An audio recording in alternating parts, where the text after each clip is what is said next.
Welcome, one and all, in here, out there, to The Late Show. I'm your host, Stephen Colbert.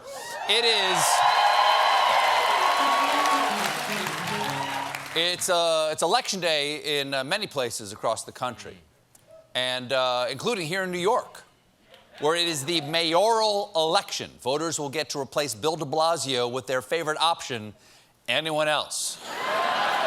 Now, the two anyones in question are Democrat and guy regretting having picked I Will Always Love You at karaoke, Eric Adams, and Republican and French gym owner Curtis Sliwa. Oui, monsieur. Now, we tape this show around 5:30 in the afternoon, which is before the polls close, so we don't know who won. Congratulations, Eric Adams. Looming, probably. Sorry, Curtis. Sorry.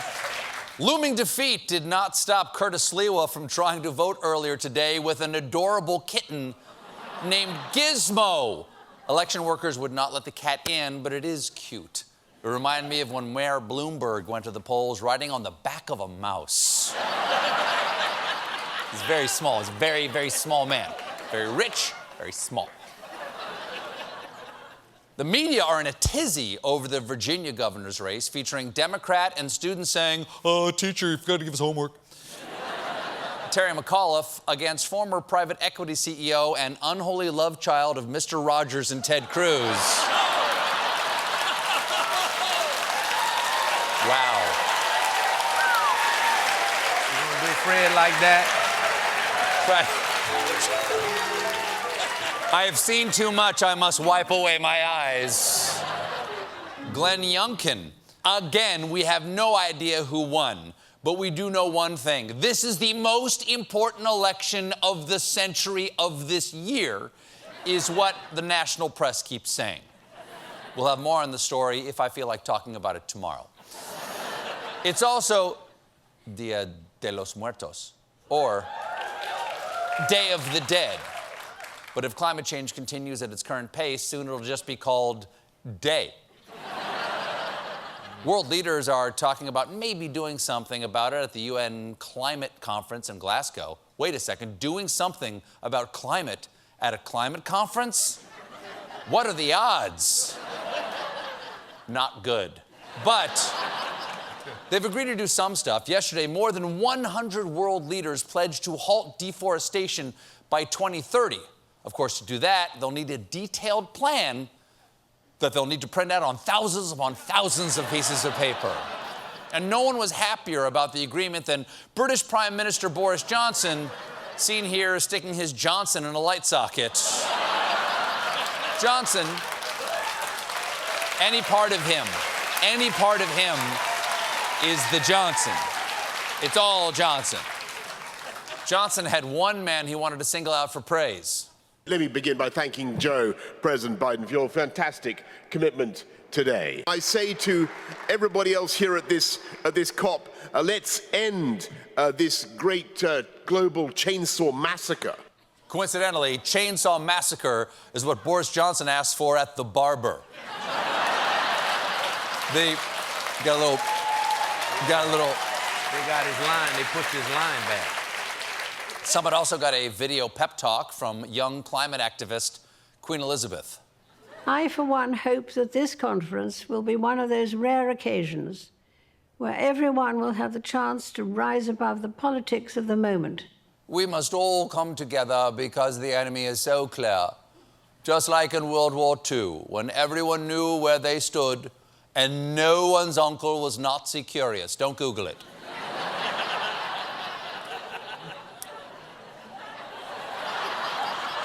She queened on. The benefits of such actions will not be there to enjoy for all of us here today. None of us will live forever. Are you sure? Because it seems like you're pretty close. One, she looks good. She looks fine. She looks good. Yeah, she looks good. Pretty good. Yeah. One world leader who's not at the climate conference is Brazilian President Jair Bolsonaro, seen here mid-Brazilian.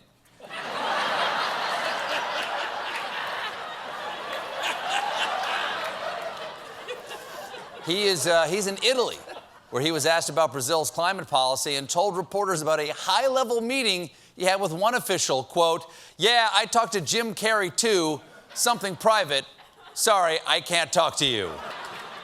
Yes, Jim Carrey. A lot of people think he meant U.S. climate envoy John Kerry, but I think he meant Jim Carrey. After all, a lot of countries have promised to reduce emissions, but I say, liar, liar. To believe them, you'd have to be dumb and dumber. I mean, Bruce Almighty, if we don't save the Earth from the damaging effects of eternal sunshine, we may be forced to put every man on the moon, not to mention what's going to happen to the polar ice caps and Mr. Popper's penguins. If we don't solve this crisis, we'll regret it. Batman forever. Okay, there we go. There you go. Get this out of there. There you go. There you go. You okay? Hey! Oh, hey, he said, shifting gears. There's big news for the little ones.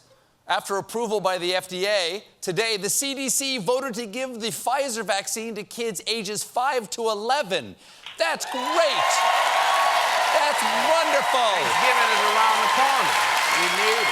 But some people are worried about kids having trypanophobia or fear of needles. Now, to be fair, they're not phobic of needles. They're scared of being stabbed by them. I'm not scared of pineapples, but I would be worried if my doctor grabbed one and said, "Okay, bend over and try to relax." But experts say there are ways to put your kids at ease. For instance, you can prepare them by reading children's books about going to the doctor. I recommend 1-shot, 2-shot, booster shot, maybe more shots. We're not sure. But check it. If you're really worried about your kid's reaction to pain, doctors say you can ask for numbing creams, which will dull the sensation of the needle on their skin. We have that? What else are doctors hiding from us? Oh, well, we have this pill that makes root canal feel like an orgasm, but you wouldn't be interested. Psychologists say that parents can also have their children create a playlist to listen to during the appointment. Absolutely not. I get wanting to make your kid comfortable, but they don't need a playlist for 1 shot. For Pete's sake, on the playground, these kids aren't going, "Wait, Tyler, before I throw these wood chips in your face. Let me put on your white noise machine and give you your comfort animal." Do you need a numbing cream for your feelings? No? Okay, punch him. There's some big news. I was bullied on a playground. I'm saying I was bullied. I was bullied on the playground.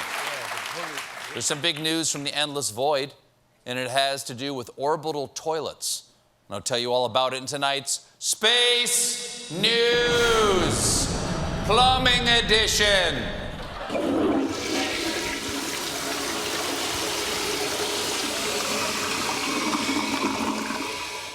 Some rough news for the SpaceX astronauts. Back in September, their first capsule had toilet issues.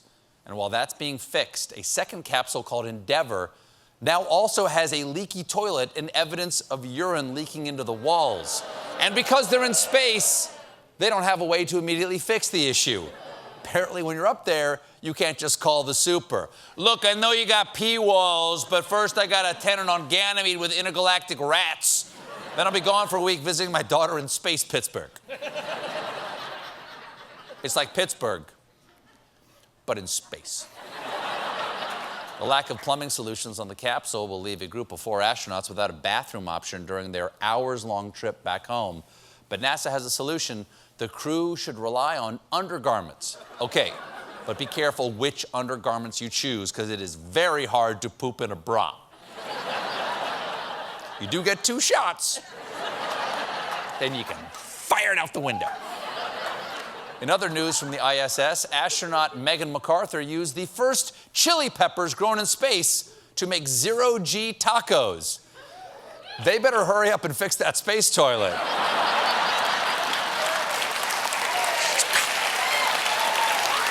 You know why? You know why, right? I'll tell you all about it in tonight's edition of Space News! Space Tacos Edition.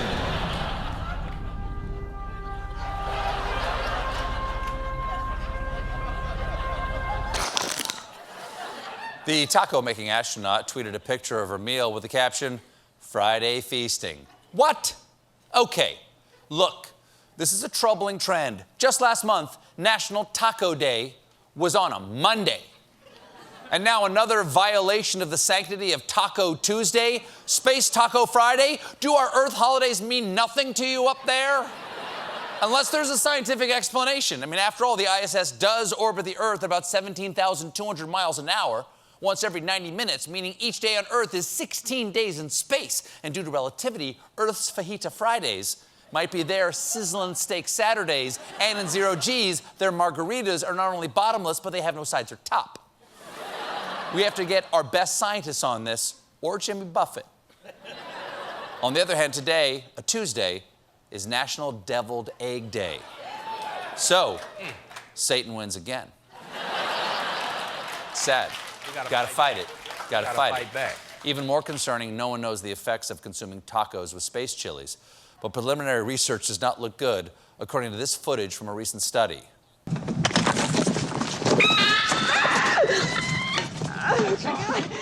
Yo quiero Taco Bell. I got a great show for you tonight. My guests are Michael C. Hall and Michael Eric Dyson. But when we come back, it's Meanwhile.